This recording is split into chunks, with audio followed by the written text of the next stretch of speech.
reflections, actual journal entries, and some overheard stories as I recall them. Some names and identifying details have been changed to protect the privacy of those mentioned. I partly wrote this memoir as a reclamation to tell my version of what happened in my childhood and early life as a gift to myself, as a map that charts how and where I ended up as an adult. I also wrote this book to entertain, so I hope you find something funny or of value here. If you choose to only listen to this wee introduction, I hope you can embrace my big takeaways. Love yourself, love yourself, love yourself. Growing up doesn't end when you become an adult. Outrage is the appropriate response to deception and betrayal. The way out is through. Make peace with what hurts and head towards joy.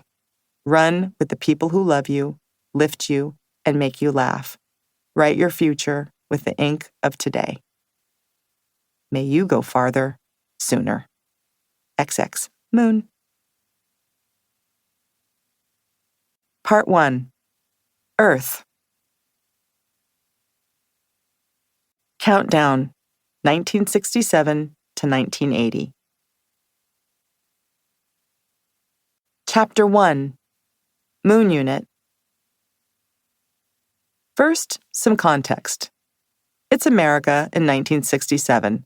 The 20th century space race is on, Evel Knievel has successfully jumped 16 cars, the Vietnam War is growing in both number of troops and amount of pushback from the flower children protesting in Haight-Ashbury. In the same year Elvis surrenders his pelvis to marriage during the sexual revolution, I get born in New York City, instantly famous to a Gene Shrimpton lookalike and a skinny icon with a big nose and notable mustache. Frank has already been dubbed a musical genius by fans, critics, enemies, and peers.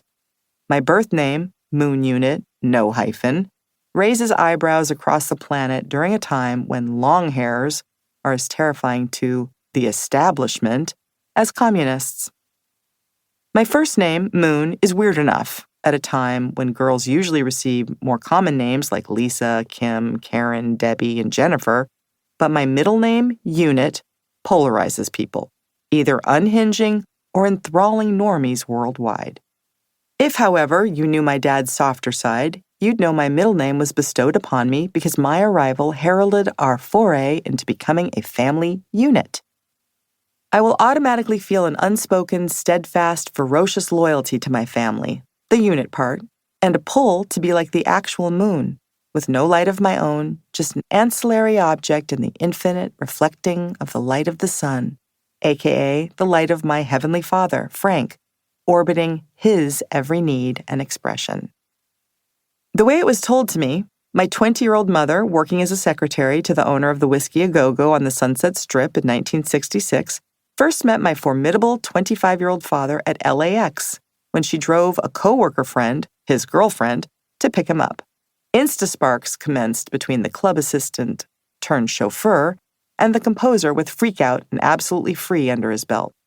Shortly thereafter, he ran into my mother at the bank. Flirtation on rocket fuel. He was the eldest of 4, she the eldest of 7. Both his parents were second-generation Italians. His dad was a research scientist and metallurgist who spoke Italian to his stay-at-home wife. Gail's second-generation German-American dad was a nuclear physicist and naval captain. Her Honolulu-born mother of Portuguese descent, also a homemaker, but with movie star good looks. Gail and Frank were both negatively impacted by constantly moving from town to town as kids. They both had an aversion to religion, the status quo, and being mislabeled as hippies. They both had a love of sex, civics, cigarettes, and self-expression.